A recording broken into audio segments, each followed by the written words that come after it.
Hoy leemos en el Evangelio que corresponde a este día, miércoles de la segunda semana de Pascua, estas palabras del Evangelio que corresponden al diálogo que Jesús tiene con Nicodemo.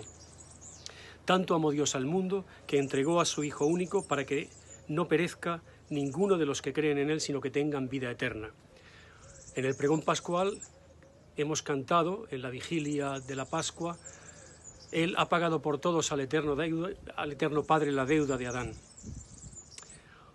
Hoy tenemos una crisis tremenda, la crisis de la figura del Padre, que está ausente de nuestra cultura y de nuestra sociedad. Recordamos cómo la liberación del yo la propone Sigmund Freud, aquel filósofo de principios del siglo XX, en la liberación del Padre, en el asesinato del Padre. Hoy estamos en una sociedad que intenta liberarse de esta cultura heteropatriarcal.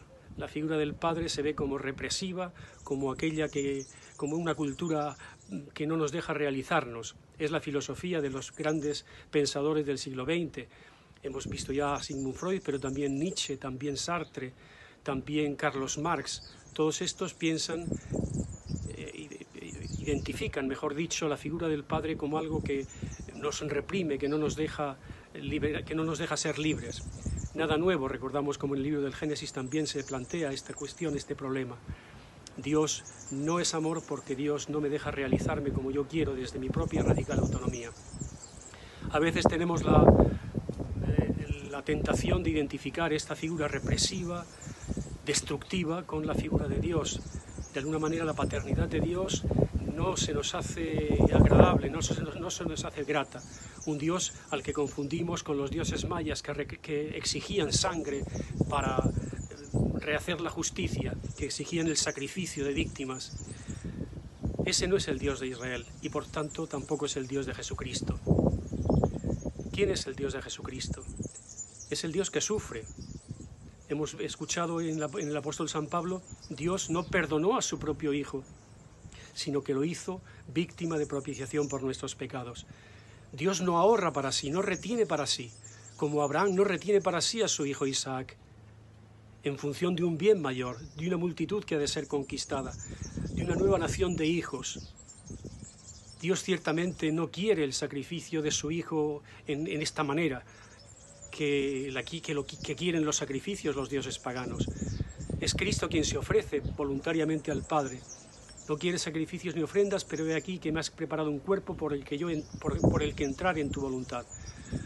Orígenes, aquel gran pensador cristiano de los primeros tiempos de la Iglesia, compara el diálogo de Jesucristo camino del Calvario con el itinerario de Abraham junto a su hijo Isaac junto al monte Moria, hacia el monte Moria, cuando el hijo le dice: ¿dónde está el cordero? Porque tenemos leña para el sacrificio, tenemos el cuchillo, ¿dónde está el cordero? Dice Orígenes que el corazón de Abraham se estremecía de terror, de un profundo sufrimiento y dolor, exactamente el dolor que acompaña a Jesucristo en su pasión, el dolor del Padre, porque el Padre se dona a sí mismo en su Hijo.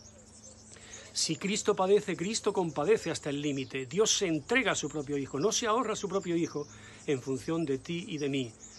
¿Qué es lo que había que pagar? Ciertamente una deuda tremenda, la deuda de la desconfianza con respecto de Dios, el desamor profundo y radical del corazón del ser humano que se inicia y se incoa en Adán, ese Adán que llevamos todos y que nos invita a vivir desde la autonomía radical que no deja que Dios nos ame, que Dios entre en nuestra vida amándonos profundamente, asumiéndonos a su propia vida, asimilándonos a sí mismo, dándonos su propio ser, su propia divinidad. No queremos este Dios. Hay una deuda del ser humano, una deuda de amor, una deuda por tanto de obediencia. ¿Qué es lo que nos salva? Esa obediencia que ha llevado a Jesucristo a la cruz para manifestar la fidelidad a Dios, que quiere que todos se salven, que todos sus hijos entremos en la gloria, que todos sus hijos lo amemos con un corazón indiviso. Esa obediencia que es el abrazo inmenso de Dios por medio de su Hijo a la humanidad caída.